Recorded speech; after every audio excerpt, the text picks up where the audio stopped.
Hello, my name is Andrew Geary, and welcome to Seismic Sound-Off, in-depth conversations in applied geophysics. In this episode, I speak with biogeophysics pioneer Estella Atekwana. Our conversation highlights Estella's upcoming virtual course called Biogeophysics, Exploring Earth's Subsurface Biosphere Using Geophysical Approaches. Estella explains how geophysical tools help develop biogeophysics, why microorganisms play such a key role on the Earth, how her research applies to the search for life on other planets, and why flexibility is the key to a successful career. To register for her upcoming virtual course on April 30th or September 21st, visit scg.org/podcast. Estella serves as Dean of the College of Earth, Ocean, and Environment at the University of Delaware. Her research uses geophysical methodologies to investigate geologic processes spanning the near to deep subsurface and from the micron to the lithospheric scale. She is internationally recognized for her pioneering and interdisciplinary work on biogeophysics, which has won numerous Best Paper awards at international conferences. See the episode show notes for her full biography. Now for our conversation. So I have not come across any abstract quite like yours. Your lecture is called Biogeophysics, Exploring Earth's Subsurface Biosphere Using Geophysical Approaches, and you have generously offered 2 free virtual courses upcoming. So what can attendees expect at this virtual course?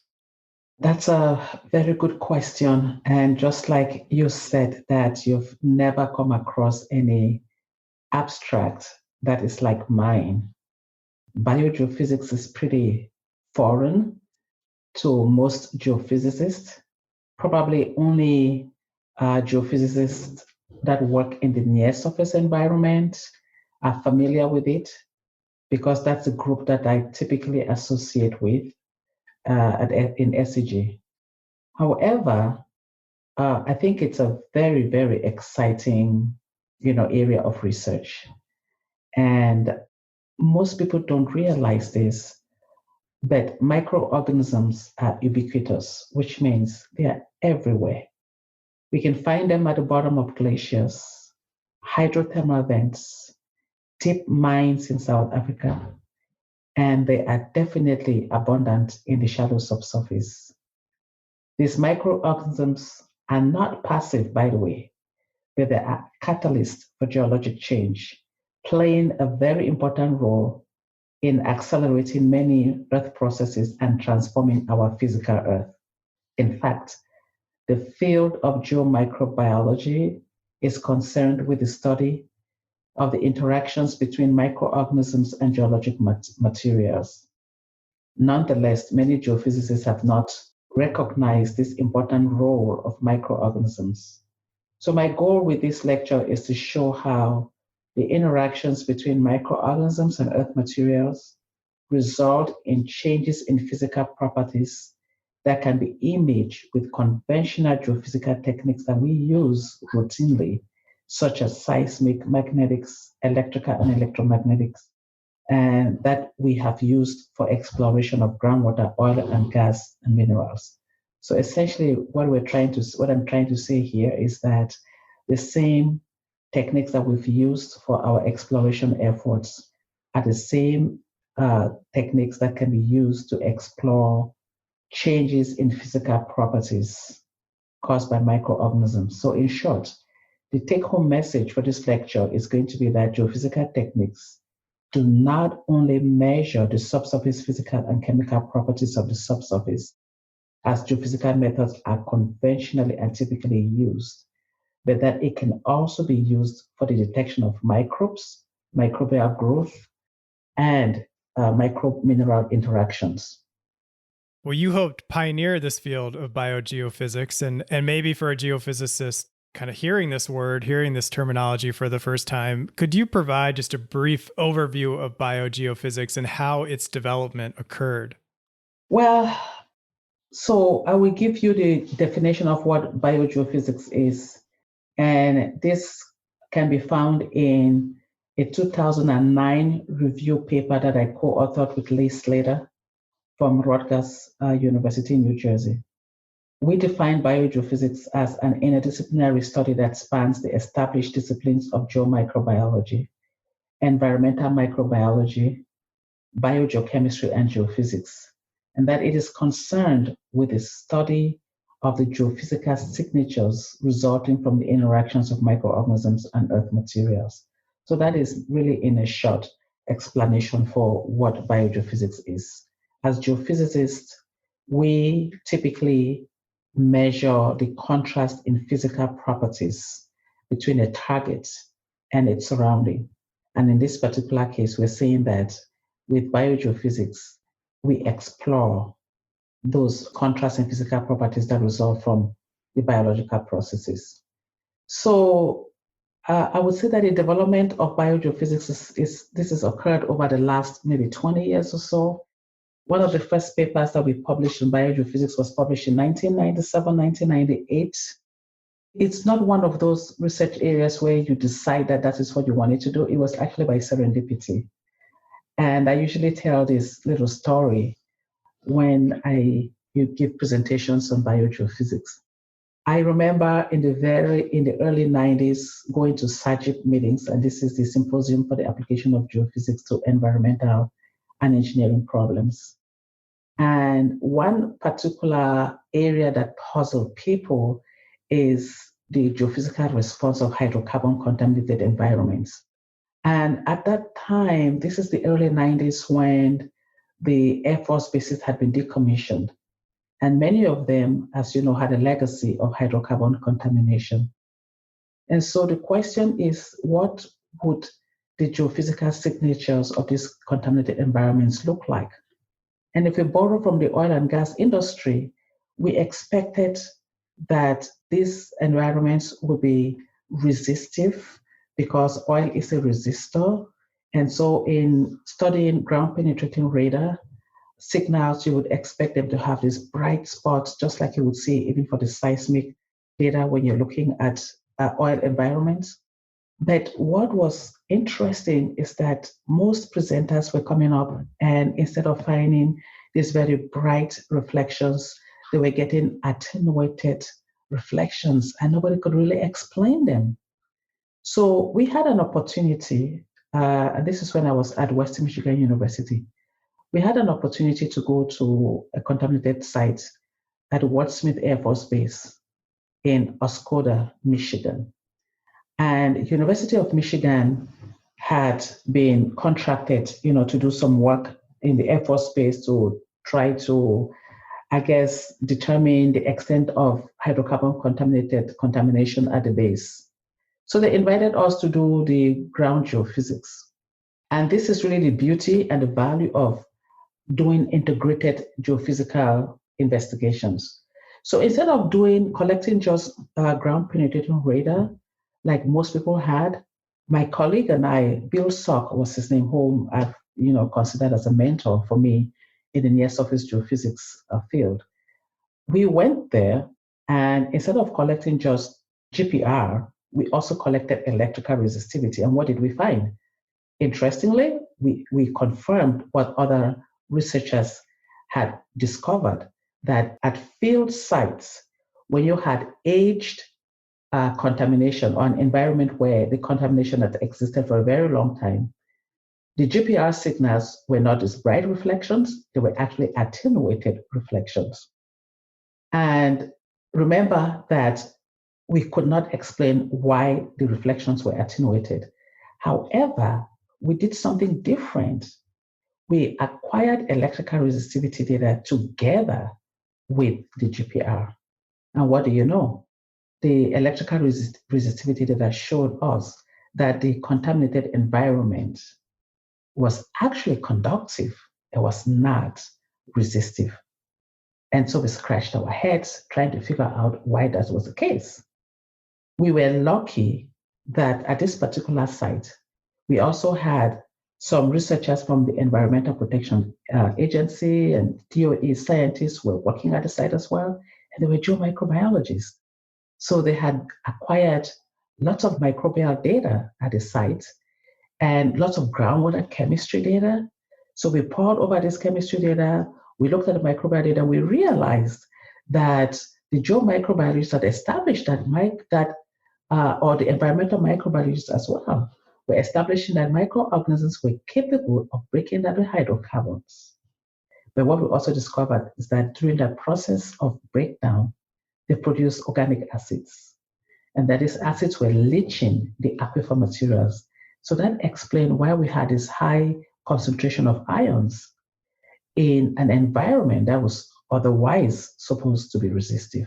So we put two and two together and made the connection that the microorganisms were breaking down the hydrocarbons, and through that process, we're transforming the subsurface and making it more conductive through their byproducts. And that really is how biogeophysics was, quote unquote, came to be. And I remember us going back to Sajid and presenting this information, and most people did not believe us because they were like, "It's no way, microorganisms can cause these transformations in the subsurface." But I guess the rest is history. And several other scientists today, researchers, so Lislater and I partnered, and over the years we've worked together to develop this field. We also have other people from the Lawrence Berkeley Lab, Susan Hubbard and Ken Williams, also did a lot of work in those earlier days trying to establish the relationship between microorganisms and changes in geophysical signatures. And we really consider this a paradigm shift in our understanding of geophysics and what geophysical imaging is capable of doing. I enjoyed studying economics because I thought it included a lot of different disciplines, and biogeophysics definitely takes all of that to an extreme level there. Looking a little more in detail, why do we need to monitor cell growth and biofilm formation in the subsurface? Well, remember that this is all driven by microorganisms, right? And so there are several reasons why this might be necessary. Often there is a need to environmental engineers, geomicrobiologists, environmental microbiologists themselves need to be able to estimate the number of cells, microbial cells, in soils or in water, for water treatment. I truly believe that geophysics can contribute to this, and our studies have demonstrated over the years that we can do a fairly decent job estimating microbial cell numbers from geophysical data. So there's several scenarios why that even comes into play, or why it will be important. Microbial transport, right? Microorganisms transport, they move pathogens in the subsurface. So if you're an environmental engineer, you want to know where those microorganisms are going. So you're looking at, fate and transport of microorganisms. Also, we're looking at remediation sites and remediation studies. In many cases, if we're doing bioremediation, for example, you're either stimulating the microorganisms in the subsurface, or you're adding more microorganisms in the subsurface to enhance or stimulate the remediation efforts. I think it's important to be able to know whether or not, or it's important to know where these microorganisms are going. In addition, some groundwater remediation efforts use biobarriers, where they basically, create a barrier in the subsurface that is a biofilm barrier, and they use that to be able to help to clean up the harmful chemicals or contaminants. So it is important to be able to understand and know whether or not is your biobarrier being effective? Is it doing what it is doing? And if you monitor it with time, does it continue? Is it continuing to do what you intended it to do? Microbial enhanced oil recovery, which is something most oil geophysicists know about, is a process by which microorganisms are injected into the reservoir. And the goal is for these microorganisms to help with the extraction of oil that is trapped in the reservoir. Well, in many cases, we inject these microorganisms and we hope it's getting to those hard to get to pores, but do we really know where it is going? Do we even know how it is getting there? So I believe that integrating biogeophysical technologies with these kinds of strategies, I think it's really important in helping with the efficacy of the techniques that are being used to make sure that they in fact are working well. There's also been talked about microorganisms inducing the precipitation of calcite. that can be used as sealants for cap rocks in CO2 reservoirs. So we're going to inject CO2 as part of climate change mitigation. And the concern, of course, is that you could have some cracks in the sealants. And the idea is that we can inject microorganisms into these cap rocks and hopefully stimulate them to induce calcium carbonate that would allow them to seal up these cracks and therefore form as a sealant. So it would be important to monitor that process using geophysics. Engineers, geotechnical engineers have also been very interested in using microorganisms to help with remediating soils, to strengthen soils. And so when you apply that in field strategies, it is important to know whether or not these microorganisms are doing their job. And the only way you can know that is if you know where the microorganisms are in the subsurface. Well, this is a back-to-back interviews of mine where the topic in particular also applies to things not on this earth. So how does all of this, how does biogeophysics apply to the search for life on other planets? That is a very good question. We know that geophysics has played a very, very important role in advancing our understanding of our Earth's deep interior or the shallow subsurface. And geophysics is being deployed for some of our space missions, exploration missions. So, for example, there is now gravity coverage of the moon. And as a matter of fact, we just published a paper in early January using that gravity data to investigate the subsurface. And we know that NASA has just deployed, sometimes last year or so, deployed the InSight mission.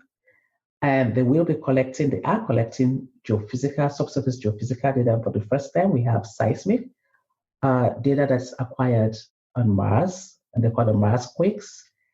I also believe that just as geophysics has played a very important role in advancing our understanding of Earth, I believe that geophysical imaging can also play a very important role in allowing us to search for life, not only on Mars, but perhaps on other habitable planets.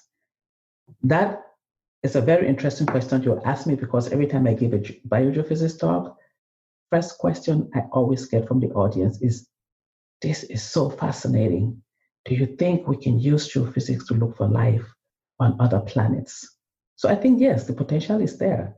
If we continue to do the studies that we're doing and continue to understand the signatures from biological processes, geophysical signatures from biological processes, I think that there is that great, exciting opportunity to be able to use geophysics to look for life on Mars. In fact, last year at AGU, we had a whole session on biogeophysics, and one of the areas that we focused on this particular session was to look for life in extreme environments. So we had people who were presenting on looking for life in the deep ocean and also for life in other planets and what possible role geophysics could play. Well, let's get people even more excited about biogeophysics. So please finish this sentence. If biogeophysics reached its full potential, it could. I think I just said it. For me, as I look forward into looking at biogeophysics, one of the things that really excites me is that potential for life in other planets, as well as life in the deep ocean basins, because those are two extreme environments that we haven't taken our biogeophysics to yet.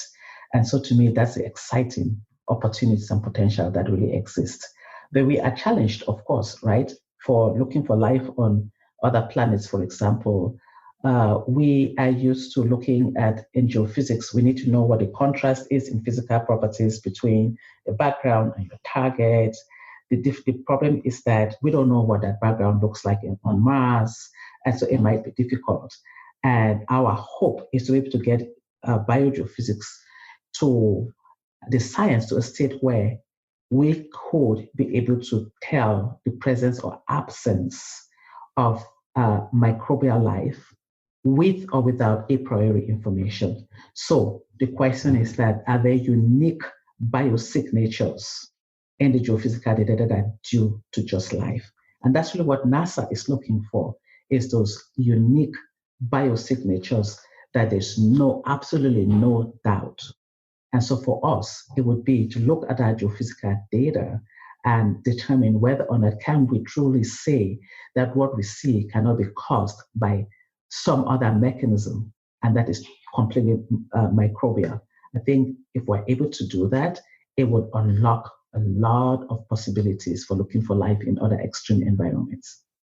You've been internationally recognized for this pioneering and interdisciplinary work on biogeophysics. You've received several awards, including the 2019 Association for Women Geoscientists Outstanding Educator, the 2016 SEG Outstanding Educator Award, just to name some.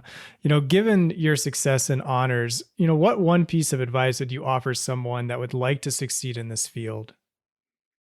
My advice has always been to my students, to my mentees, that in life you have to be flexible. I was not trained in biogeophysics. In fact, many people from Dalhousie University, where I obtained my Ph.D., probably don't even know anything about biogeophysics. But I see myself as a scientist, and I tell people, you are a scientist first. You solve problems. And so when you see new problems, do not be afraid, be flexible, entertain new problems. And what you need to do is to determine what skill sets you have that you can bring to the table and work with other people to solve the problems. That's the only reason how I was able to be successful in this area. I was open-minded, open enough to venture out to work with microbiologists. That was not an easy thing to do, but I was able to do it because I had a passion for answering a particular question that baffled the scientific community, and I wanted an answer. And the best way I knew how to solve that problem was to engage other people who could bring their expertise to the table so that together we could solve that problem. So that's really my advice. Don't put yourself in a box and say, I am a geophysicist, I'm only a seismologist, or that's what I do, or I only do electrical techniques in geophysics. What I say is, we are all in school. When you're in college, you are given a course in geophysics that covers all areas of geophysics. So while we may be expert in some particular areas, do not be afraid to venture out. And so that's basically what I tell people that work with me and interact with me. We got to be open-minded. We solve problems. We should bring to the table the best solutions to solve that particular problem. I appreciate your time today. Is there anything that I should have asked you that I did not? No, but I'm looking forward to the lecture, and I know we're going to have all kinds of people. I'm hoping that perhaps more people will have the time to be able to come and listen to this truly fascinating area of geophysics that has a lot of future potential. Well, this is a great opportunity to take your advice and for people to attend something maybe that they have not heard of before or know much about. So I hope people take advantage of that opportunity. I appreciate you showcasing biogeophysics here, and best of luck in your talk, and look forward to hearing more about it. And thank you so much for your time. I appreciate it. Thank you for listening to SEG's flagship podcast. Please share this episode with a friend, colleague, or manager that would enjoy hearing this episode. Your recommendation is the single best action you can take on behalf of SEG's podcast. Go to our website at seg.org/podcast to find all our episodes and learn how you can listen to this podcast directly on your phone without downloading an app. Original music by Zach Bridges. This episode was hosted, edited, and produced by me, Andrew Geary. The SEG podcast team is Jennifer Crockett, Allie McGinnis, and Mick Sweeney. Thank you for listening. This is Seismic Sound Off, signaling off.